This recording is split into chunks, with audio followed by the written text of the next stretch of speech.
Avant de retrouver la séquence du médiateur, aujourd'hui, traditionnellement le jeudi, un peu avancé pour des raisons que nous vous dévoilerons pas, quelques minutes en tout cas avant 13h30. Dans l'actualité des idées ce midi, à l'occasion de la parution de Prisons de France, ce n'est pas un rapport du contrôleur général des lieux de privation de liberté, c'est une enquête menée dans 4 grandes prisons françaises, Fleury, Fresnes, Sequedin, près de Lille, dans le Nord, et Saint-Maur, par un sociologue de terrain, directeur d'études à l'EHESS et directeur de l'Observatoire de la radicalisation à la Maison des sciences de l'homme. Une fois encore, Farhad Khosrow-Khavar est parti à la rencontre des détenus et des surveillants, des médecins et des directeurs d'établissements. Tous témoignent de leur quotidien en milieu carcéral, ce qu'il implique et ce qu'il génère. Entre violence, promiscuité, manque d'hygiène, à cela est venu s'ajouter un phénomène qui n'est pas nouveau, même si on nous le présente comme tel, souvent encore aujourd'hui, mais qui, pour de bonnes raisons, est devenu sûrement le problème du moment, la question de la radicalisation. La prison, terreau fertile et vivier de recrutement. Violence, radicalisation, déshumanisation. Qu'est-ce que la prison dit de notre société? On va en parler avec vous, Farhad Khosrow-Khavar. Bonjour. Bonjour. Puisque vous êtes notre invité jusqu'à presque 13h30. Une question préalable, celle que l'on pose à tous nos invités. Alors, question aux sociologues ou aux citoyens, comme vous le souhaitez. Comment allons-nous? Comment allons-nous? Oui. Plutôt mal. J'ai l'impression qu'on est dans une société qui a été profondément traumatisée par les attentats, qui a du mal à démarrer sur le plan économique et qui a un vrai problème lié à la gestion de la société au niveau macro comme micro. Je vous donne un exemple. J'ai fait un livre, fini un livre avec Michel Vievorka sur ce qu'on pourrait appeler une vision néo-républicaine.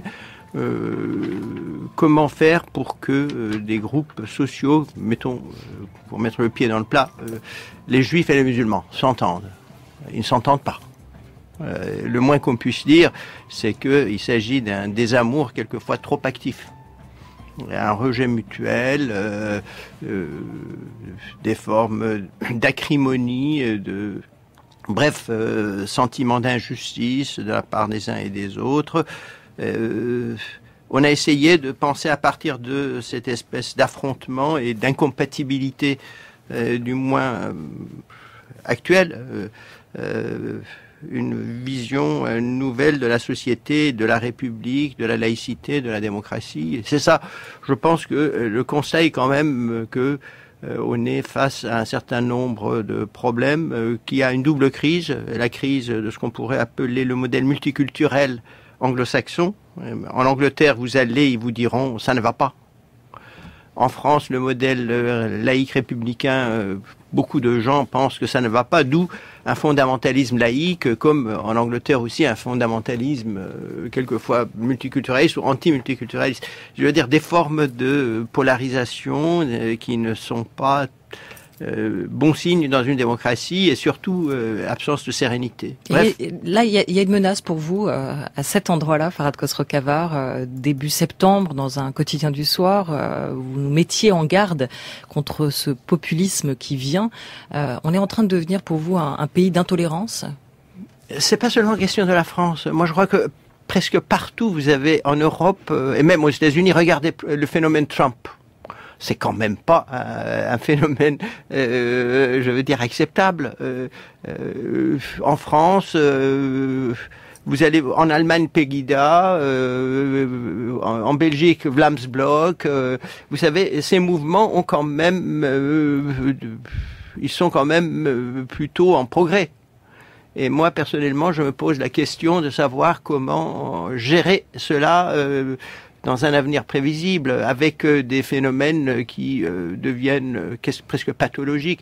Burkini, alors dans un pays où il y a quand même plusieurs millions de chômeurs, où il y a énormément, quelques dizaines de Burkini deviennent l'expression de l'identité nationale ou la contre-identité nationale. Bref, on est quand même dans une société où il y a de vrais problèmes d'identité, comme des problèmes d'économie, de gestion de la mondialisation et de vivre ensemble. Et vous, pour vous, on retiendrait des polémiques sans fond et sans fin. Peut-être une question d'Antoine Mercier, et après on part derrière les barreaux. Vous avez des solutions, au moins des pistes, parce que vous parlez de... Ce sera dans le livre dont je vous parle, avec Michel Vievorka. On essaie de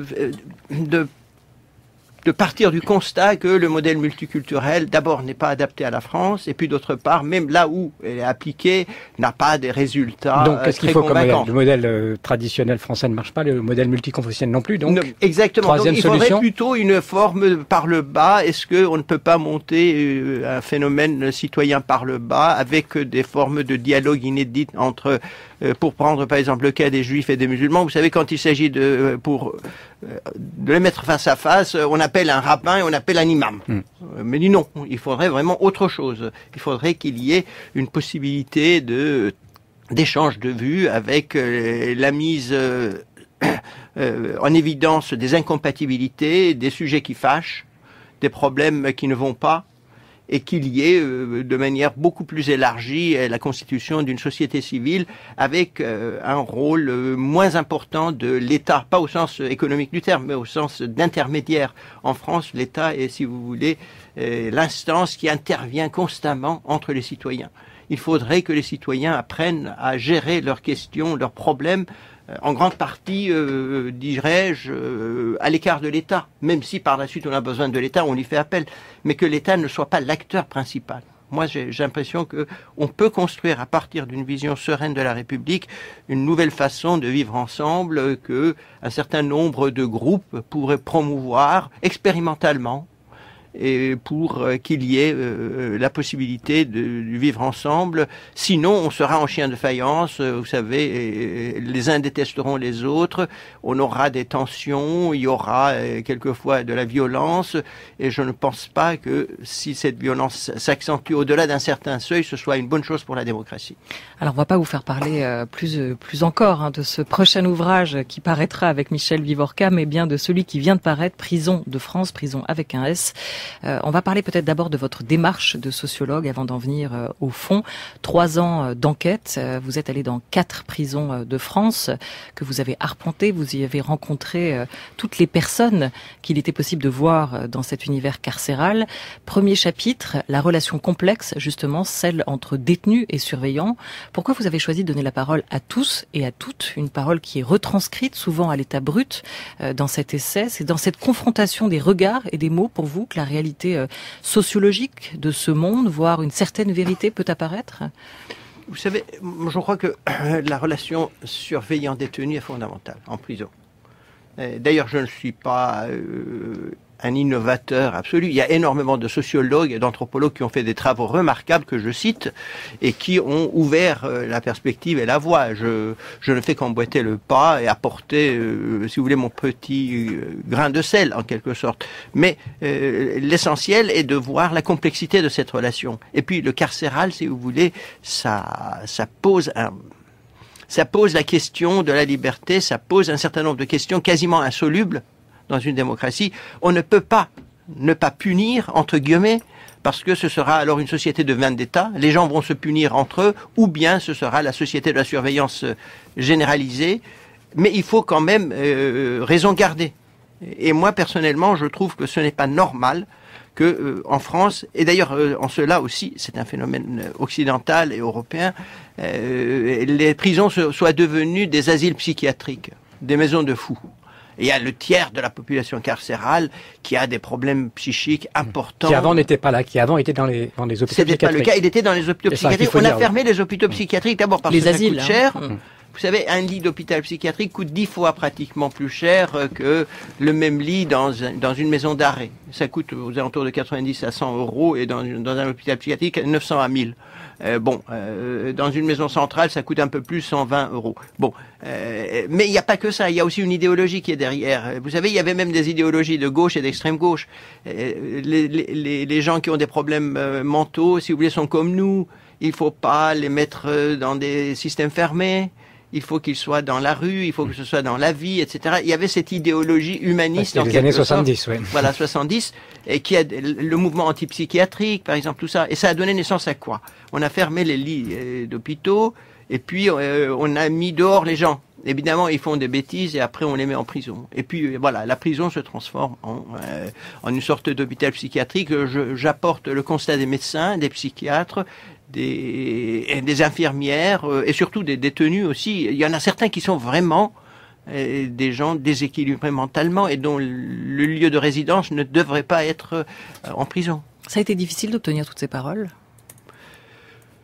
Au début, c'est très difficile, mais il y a aussi un phénomène de téléphone arabe, entre guillemets. Je veux dire, vous parlez avec quelqu'un, après ils trouvent que c'est intéressant, parce que d'habitude, ils s'attendent à ce qu'on leur pose des questions, et puis ils me demandaient, il y en a qui me disaient, par exemple, une fois je suis rentré, c'était entre 2000 et 2003, mais ça s'était accentué. Le gars me dit shalom. Mais je dis, mais pourquoi shalom? Après tout, on est en France. Hein. Bon, il me dit, parce que je crois que tu travailles pour les services israéliens. En quoi? Donc, ce sentiment que vous travaillez pour quelqu'un d'autre, si vous voulez. Mais il faut casser cela. Ça prend du temps. Ils ont vu que moi, ça m'intéressait d'avoir leur vie quotidienne.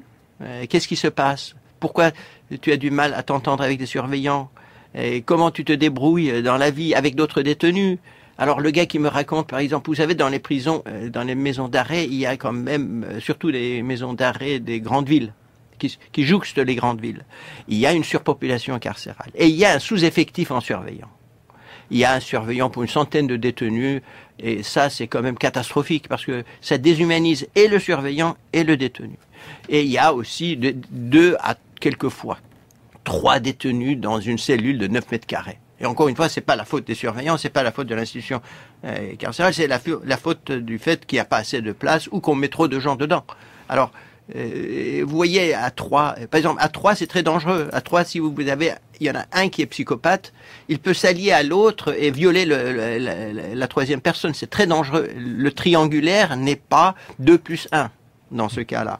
De même, quand on est à 2, par exemple, moi j'ai des détenus qui me racontaient, il y en a un qui lâchait des vents, et moi je m'excuse de vous dire, lâchait des vents et il niait qu'il était lui. Et puis il n'y avait que nous 2. Alors il fallait décider. Qui des 2? J'ai menacé de le tabasser, et puis après 2-3 semaines, on m'a changé de cellule. Ou bien il y en a un qui, si vous voulez, là aussi fondamentaliste, et l'autre qui est laïque, et il se trouve que leur vie devient insupportable quand il y a un troisième qui arrive, qui est lui hyper fondamentaliste. Et donc il y a des incompatibilités, et tout ça doit être géré. Et la relation entre surveillant et détenu est une relation très complexe. D'abord, une part d'illégalité assumée. D'ailleurs, on n'a pas le choix. Par exemple, un détenu passe, mettons, du sel pour que vous le passiez à l'autre détenu dans une autre cellule. C'est interdit. Mais ils le font parce que de toute façon, on n'a pas le choix et tout le monde le sait. Et il y a autre chose comme ça dans la vie quotidienne. Dans ce rapport, je voudrais juste citer la phrase que vous citez sur le dialogue entre le détenu et le gardien. Le détenu dit « Moi, je vais sortir dans 6 mois, mais toi, tu seras toujours là ». Ça en dit très long sur cette espèce de dualité de couple où on ne sait plus qui est enfermé et qui surveille qui. Exactement. Autrement retranscrit, surveillant, je vais partir d'ici dans quelques temps, mais vous y êtes pour 30 ans et plus. Quant au surveillant, il dirait au détenu, vous êtes dedans, je suis dehors. Il y a cette espèce de tension constante, si vous voulez, entre les deux. Et cette tension, d'ailleurs, on le voit aussi dans la prison des femmes. La prison des femmes, c'est elle qui me dit, mais cette surveillance n'a pas de cœur. On l'appelle, je sais pas moi, la boa, enfin, je me souviens plus, un serpent. Un surnom de serpent. Et je lui dis, mais pourquoi? Qu'est-ce qui se passe? Il me dit, j'ai voulu téléphoner à ma fille qui vient d'avoir un enfant. Elle m'a refusé parce que c'était hors du temps normal, enfin, hors du temps officiel. Bon. Il y a énormément de problèmes, si vous voulez, liés à l'affect, à la relation interhumaine et au fait que le surveillant aussi est débordé. Je veux dire, il est débordé, il devient plus dur et l'autre ne comprend pas. Et donc on affectivise les relations et il y a des tensions. Et puis il y a surtout le fait que les surveillants ont aussi peur. Par exemple, moi je raconte comment, il me dit, quand il y a 3 personnes dans la même cellule, le matin quand il faut ouvrir la porte, j'ai peur. Parce qu'il se peut qu'il y en ait un qui soit un peu fou et que pour aucune raison valable, pour aucune raison tangible, pour aucune raison qu'on puisse deviner, si vous voulez, puisse m'agresser. Pourquoi plus à 3 qu'à 1? C'est ça la question. Pourquoi plus à 3 qu'à 1? Vous dites dans une cellule de 3. Parce que 3, c'est beaucoup plus dangereux, ils sont 3. D'accord. 1, il y a là quand même, on peut le maîtriser un peu plus. Et 3, comment voulez-vous? Et puis les 3 peuvent s'entendre et puis vous mettre dans une situation extrêmement difficile. Donc, vous savez, il y a aussi un problème de nombre. Un surveillant n'a pas d'armes. Et par conséquent, quand il pénètre dans une cellule, il y a un rapport homme à homme. D'ailleurs, j'essaie de montrer comment il y a des détenus qui sont braqués, qui sont très musclés et qui font peur aux surveillants. Parce que il y a un moment où vous êtes seul. Après, on peut le punir, le détenu. Mais ce moment-là, il peut vous casser la gueule. ou bien il peut, par exemple, vous savez, ils fourbissent les fourchettes qui se transforment en couteaux et ils peuvent vous le faire pénétrer dans la veine jugulaire. Alors qu'est-ce que vous faites? Après, une fois qu'on est mort, on peut le punir, mais entre-temps, moi j'ai des cas comme ça que je cite, des surveillants qui ont été, par exemple, l'huile bouillante, le détenu qui était un peu fou. Alors il jette sur le surveillant l'huile bouillante le matin. Alors évidemment, blessure de 3e degré, etc. Et pendant plusieurs années, il en a les séquelles, si vous voulez. Ou bien les détenus qui s'entre-déchirent. Farhad Khosrow-Khavar, vous insistez effectivement beaucoup dans cet ouvrage sur la relation complexe entre les détenus et les surveillants. Vous soulignez que ce malaise carcéral que vous décrivez touche aussi bien les détenus que les surveillants, qu'il y a vraiment beaucoup de parallèles et de ressemblances à faire entre ces deux mondes. Vous insistez aussi sur ce sentiment de dépossession que peuvent éprouver aujourd'hui les surveillants, dans cette perte d'autorité et dans ce rapport, ce face-à-face, mais pas que. La prison, est-ce cette grande oubliée, cette honte de la République, comme on l'a souvent décrite? Quelques paroles ont réussi à passer à travers les barreaux, rarement sans filtre. Écoutons. Là, si je vous décris en direct, ce que je peux constater, c'est que il n'y a pas de tout, c'est une fourmilière de rats. C'est des rats, il y a un cadavre. Comment je suis au rez-de-chaussée, donc si je laisse ma fenêtre ouverte, ils vont grimper. Je suis à quoi? Même pas 50 cm du sol. Je peux même pas vous les décrire. C'est répugnant, l'odeur, les carcasses en décomposition. Le bruit qu'ils font, c'est impressionnant. J'arrive même plus à dormir. Je peux plus. C'est insupportable. Ils sont en infraction totale avec l'article 3 de la Convention européenne des droits de l'homme. C'est un traitement inhumain. On frôle actuellement les 70 000 détenus en France pour un taux de 58 300 places. Le nombre de détenus en surnombre est de 11 000 actuellement et il est de 10 000 de plus qu'il y a 10 ans. Aucun des droits fondamentaux qui sont accordés par la loi aux détenus ne peuvent être respectés dans ces conditions. Il y a eu l'année dernière, en 2015, 4 000 agressions physiques en détention. Et ce chiffre traduit une aggravation, puisque au 1er août, il y a eu en 2016 déjà 2500 agressions physiques dans les établissements. La prison dispose d'un certain nombre de moyens de contrainte spécifiquement dirigés vers ces radicaux, on va les appeler comme ça, qui sont des gens extrêmement surveillés. Ça, c'est une chose. Mais il y a une autre chose qui est la pratique normale d'une religion. Et je dois vous dire à cet égard que pour beaucoup de musulmans qui ne sont pas radicaux et qui souhaitent pratiquer leur religion, ils ont le sentiment, souvent, à tort ou à raison, d'une certaine discrimination.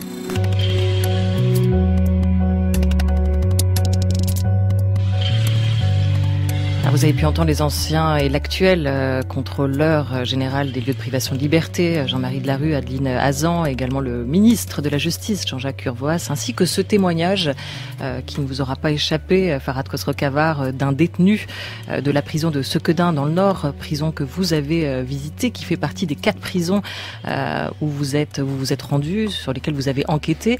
La justice, suite à ce témoignage, vient justement d'ordonner à la prison de se débarrasser des rats. Cette fourmilière de rats, dit le détenu, ce témoignage qui a pu s'échapper à travers les barreaux avec des images aussi. Et ça arrive très souvent que la Cour européenne des droits de l'homme, ça arrive très souvent aussi que la justice française blâme, condamne les prisons pour le manque d'hygiène, pour la déshumanisation quelque part qui s'y opère, pour les violences, et on a l'impression que rien ne change. Vous savez, pour que ça change, encore faut-il en avoir les moyens. Si vous voulez, l'administration pénitentiaire, c'est un peu la tête de Turc au sens où on l'entend. Le mot turc n'a aucun sens péjoratif là-dedans. C'est vraiment la manière dont on tape dessus, si vous voulez. Et il fait le dos rond. Alors, on sait très bien que le docteur Vasseur avait fait un livre sur la santé. Il y a aussi un phénomène médiatique. C'est-à-dire, une fois qu'une prison révèle ses insuffisances, ses déficiences, etc., il y a comme le braquage de la lumière dessus. Mais on oublie qu'il y a quand même 200 établissements pénitentiaires en France. Tous n'ont pas les mêmes problèmes. Mais il y a vraiment un problème de pénurie, de manque de personnel, de surpopulation, d'absence de moyens. Là, ce que vous nous dites, c'est pas un manque de moyens, c'est une absence de volonté. Absence de politique. volonté, c'est-à-dire, c'est les parents pauvres de la République. La grande oubliée. Si vous voulez, beaucoup de gens à qui vous demandez à ce sujet est-ce qu'il faut améliorer la condition des détenus, ils vous diront oui, mais moi je suis dehors, je n'ai rien. Et vous, dedans, vous voulez faciliter la vie des gens qui ont quand même commis des crimes, qui ont commis des délits, etc. Moi, j'ai des cas comme ça, des détenus, des surveillants qui sont jaloux de détenus qui, par exemple, peuvent faire des études en prison, alors que eux, les surveillants, ne peuvent pas. Vous voyez, il y a aussi un vrai problème de société. Il faudrait que la société devienne plus tolérante, comprenne que des gens qui ont commis des crimes, des délits, il faut les traiter humainement, et pour cela, il faudrait, à mon sens, que les gens aussi changent de perspective. Et vous l'écrivez, pour vous, la question fondamentale est celle de l'humanisation de la prison, ou plus exactement, l'atténuation de la déshumanisation et la circonscription du nombre de détenus au strict minimum, leur assurant des capacités d'amendement et d'intégration dans la société. Farhad Khosrow-Khavar, cela est possible, voire souhaitable pour tous les détenus, mais aussi et par ricochet pour les autres citoyens hors de prison. Il y a eu une annonce quand même assez importante qui a été faite hier, on va y revenir, parce que c'est pour ça qu'aujourd'hui des regards, des projecteurs se tournent vers la prison. C'est la question de la radicalisation qui est quand même au cœur aussi de cet univers. La fin des unités dédiées aux détenus radicalisés a été annoncée hier par le garde des Sceaux, Jean-Jacques Urvoas. Ces unités étaient expérimentées dans 4 prisons de France, et notamment à Fresnes et à Fleury, où vous vous êtes rendus. Il y a un nouveau système qui va être mis en place avec la fin de ces unités, un système d'isolement des profils dangereux, des très dangereux, et puis une prise en charge, annonce le ministère, spécifique de certains détenus qui pourraient se radicaliser plus qu'ils ne le sont déjà. Farhad Khosrow-Khavar, vous qui avez travaillé sur cette question de la radicalisation, il était bon de mettre fin à ce programme. Les unités n'étaient pas la solution. Personnellement, j'étais très sceptique à l'égard du programme qui consistait à mettre tous ceux qui avaient été, si vous voulez, condamnés pour association de malfaiteurs, etc., ou radicalisés, à part des autres, parce que il y a une gradation dans la radicalisation. On n'est pas radicalisé comme de manière manichéenne, noir ou blanc. Il y en a qui sont entre les deux. Il y a beaucoup de gris. Il faut qu'on comprenne une chose, c'est que il y a une fraction de ces jeunes qui sont radicalisés de manière quasi absolue. On ne peut pas leur faire changer d'avis. Moi, j'en ai vu, c'est du béton. Rien ne pénètre. Mais c'est une petite minorité. Il faudrait les séparer des autres, parce que, précisément, les autres, on peut essayer de les faire amender, de faire revenir sur eux-mêmes, de les faire réfléchir de manière critique sur leur propre trajectoire, faire prendre conscience du fait que la voie de la violence au superlatif n'est pas la meilleure voie pour établir la justice dans le monde. Je veux dire, ces gens-là, cette autre partie, est amendable. À partir de quel gris? Parce que c'est ça la question. Vous dites blanc, gris, noir, il faut éviter que le blanc devienne gris et le gris noir, mais vous parlez aussi de ce phénomène, malgré tout, d'attraction que peut représenter la pratique religieuse dans votre livre. Oui, de toutes les façons. Et l'engagement religieux. Vous savez, en les séparant de manière étanche, comme on l'a fait, et en mettant les radicalisés ensemble, d'abord, l'aspect positif, c'était que les gens psychologiquement fragiles, par exemple en prison, n'étaient pas influencés. Parce qu'ils sont quand même, quand on est psychologiquement fragile, on peut très facilement, si vous voulez, se radicaliser, entre guillemets, sous l'influence d'un gourou, d'un leader charismatique ou d'un psychopathe. Mais le problème, c'est que vous allez créer un ensemble où les indécis, ceux qui ont des doutes, les dubitatifs, seront sous l'influence des endurcis. Je veux dire, si vous mettez des endurcis avec des dubitatifs, ce n'est pas les endurcis qui vont douter. C'est les dubitatifs qui vont, puisqu'ils sont fragiles, ils sont dans une situation, si vous voulez, d'incertitude, d'angoisse. Ils vont se ranger aux côtés des endurcis. Il faut les séparer. L'expérience d'Abu Ghraib, si vous voulez, en Irak, est quand même là. L'élite politique de l'État islamique de Daesh a été constituée dans Abu Ghraib, la prison où les Américains ont mis tous ces gens-là. C'est très dangereux de mettre sans distinction aucune si vous voulez, tous ceux qui sont radicalisés Il dedans. ne faut pas les mettre avec les non radicalisés, il ne faut pas les mettre ensemble, donc il faut les traiter individuellement. Il faudrait qu'il y ait une gradation, il faudrait qu'il y ait une sorte d'appréciation de degré de radicalisation. Les radicalisés absolus, il faut les séparer parce qu'ils seront violents et ils iront jusqu'au bout. Par contre, ceux qui ne sont pas absolument radicalisés, il y en a des types qui sont des traumatisés, il y en a qui sont des repentis en puissance, il y en a aussi qui sont des indécis. Ces gens-là, il faudra les faire réfléchir. Le mot déradicaliser a un contenu, si vous voulez, directif qui n'est pas approprié. Mais leur faire prendre conscience de manière critique de leur position et de leurs valeurs. Et ça, c'est possible, je pense, sur le moyen terme, sur 1 an ou 2, des discussions, des débats avec des théologiens, avec des psychologues, avec des psychanalystes, des psychiatres, avec des gens, si vous voulez, qui ont des responsabilités même dans les renseignements généraux. Farhad Khosrow-Khavar, pas de vaccin contre cette tentation, nous dit le ministre de l'Intérieur, qui ne veut plus parler de déradicalisation. Est-ce que c'est la fin en France de cette ambition de déradicalisation? Et question conséquente ou subséquente, et ce sera la dernière, à propos de votre travail, est-ce que vous sentez un intérêt des institutions pour ce que vous faites et ce que vous en dites aujourd'hui? Un chercheur est par définition narcissique, et donc il pense que les institutions ne s'intéressent jamais suffisamment. Non, mais la question, c'est ce qu'il Mais est inaudible disons que si on pas surmonte son narcissisme primaire, on peut penser que il y a un intérêt beaucoup plus évident des institutions pour ce que nous faisons qu'il y a quelques années. Parce que on aura, si vous voulez, on a déjà quelques centaines de jeunes qui sont venus. Il va y en avoir plusieurs centaines qui vont revenir. Du fait même de la débandade de Daesh, que ce soit à Mossoul ou ensuite étendue dans d'autres parties du territoire syrien. Bon, qu'est-ce qu'on va en faire d'1 millier de gens, enfin plusieurs centaines de jeunes? On va les mettre en prison entre 5 et 10, 12 ans, et ils vont sortir, ils seront encore jeunes, ils seront dans leur trentaine, pour une grande partie. On va mettre des policiers derrière chacun, mais ça ne marchera pas. Il faudra essayer de convaincre une partie d'entre ces jeunes, si vous voulez, de porter un regard réflexif sur eux-mêmes, sur les autres, et faire revenir, si vous voulez, sur cette vision extrêmement violente du religieux qui est la leur. C'est un travail que vous allez continuer à mener, Farhad Khosrow-Khavar.